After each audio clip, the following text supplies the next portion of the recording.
రొయ్యల వర్షం. అనగనగా ఆశాపూర్ అనే ఒక గ్రామం. ఆ గ్రామానికి ఒక విచిత్రత ఉంది. కొండల మధ్యలో ఉండే ఆశాపూర్లో ప్రతిరోజు పొద్దున్నే రొయ్యల వర్షం కురిసేది. రొయ్యలు వానచల్లులా పడేవి. ఊరంతా ఒక నిర్ణయానికొచ్చి ప్రతి ఒక్కరూ ఒక పెద్ద బుట్ట పట్టుకుందాము, అవే పక్క ఊళ్ళకి వేలల్లో అమ్ముకుందాం అని నిర్ణయించుకున్నారు. రాజయ్య అనే ఒక వ్యక్తి రోజులానే రాత్రి పనంతా అయిపోయాక ఆరు బయట పెద్ద బుట్ట పెట్టుకున్నాడు. చుట్టుపక్క ఇళ్లని చూస్తే అందరి ఇళ్ల బయట అప్పటికే బుట్టలు పెట్టి ఉన్నాయి. ఈరోజు నేనే ఆలస్యంగా పెట్టాను అని అనుకుని లోపలికెళ్లి పక్క సిద్ధం చేసుకున్నాడు. దేవుడా, ఎప్పట్లాగే మా బుట్టలు రొయ్యలతో నిండేలా చూడు అని కోరుకుని పడుకున్నాడు.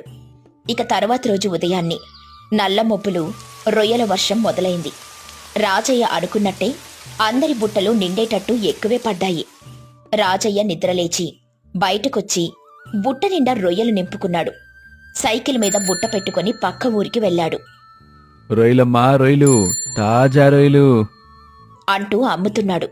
ఇదిగో రొయ్యలు, ఇలారా చెప్పండమ్మా, అని ఇంటి దగ్గర ఆగి ఎంతకు కావాలి అని అడిగాడు రాజయ్య. 5 రూపాయలకి ఎంతొస్తాయి? 2 గుప్పెడు చిన్న రొయ్యలు తీసి గిన్నెలో పెట్టి చూపించి ఇలా చెప్పాడు. ఇదిగో అమ్మా, ఇలా వస్తాయి. ఆ, ఇద్దరికి సరిపోతాయిలే, 1 నిమిషం గిన్నె తీసుకొనొస్తా అంటూ తన ఇంటి లోపలికి వెళ్ళింది. సరే అని అవి అలా పక్కన పెట్టి ఉంచాడు. ఈలోగా ఆవిడ ఒక చేత్తో గిన్నె, ఇంకొక చేతిలో 5 రూపాయల బిల్లా పట్టుకుని బయటకొచ్చింది. ఇదిగో బాబు అంటూ డబ్బులిచ్చి రొయ్యలు తీసుకుని లోపలికెళ్ళిపోయింది. రాజయ్య సైకిల్ ఎక్కుతూ ఉండగా పక్కనే వెళ్తున్న ఒక పెద్దాయన రాజయ్యని పిలిచి, ఇదిగో బాబు, మీది ఆశాపూరే గదా? అవునండి, మీ ఊరి గురించి విన్నాను. అక్కడ జరిగేది ఓ పెద్ద అద్భుతం.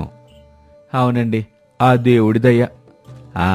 సక్రమంగా వ్యాపారం చేసుకోండి. మరి ఇంతకీ రొయ్యలు తాజాగా ఉన్నాయా? ఉన్నాయ్యా, రోజంతా తాజాగానే ఉంటాయి. రేపు మళ్ళీ కనబడు, తీసుకుంటాను. సరేనా?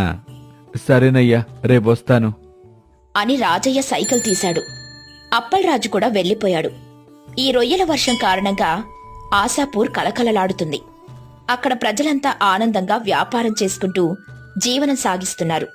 సంపదలు వస్తున్నాయిగా మరి. అలా కొన్ని రోజుల తర్వాత ఆ ఊరి యువత వ్యాపారం చేస్తామని ముందుకొచ్చారు.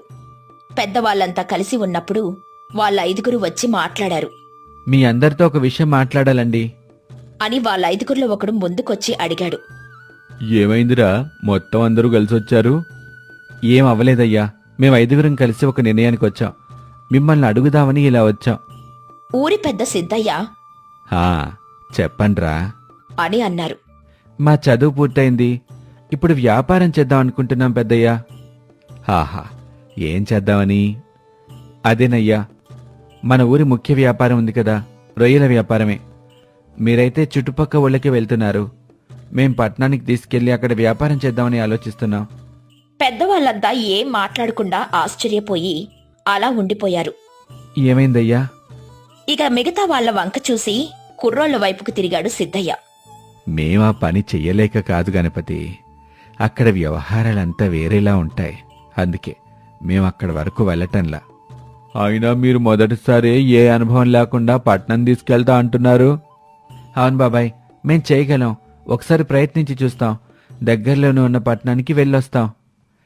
ఒక అవకాశం ఇద్దాం అని అందర్నీ ఒప్పించి, సరేరా, కొన్ని రోజులు చూస్తాం, జాగ్రత్తగా పనిచేయండి. కొన్ని రోజులు అయ్యాక మీకే తెలుస్తుంది కదా, చూద్దురుగాని. అక్కడే ఉన్న రాజయ్య వాళ్ళ మాటలు విని ఇలా అన్నాడు. అసలుకే మన ఊరికి రొయ్యలకి మంచి పేరుంది, అది చెడగొట్టబాకండి. తర్వాత రోజు నుండి వ్యాపారం మొదలు పెడతామని చెప్పి అక్కడ్నుండి వెళ్లిపోయారు ఆ యువత.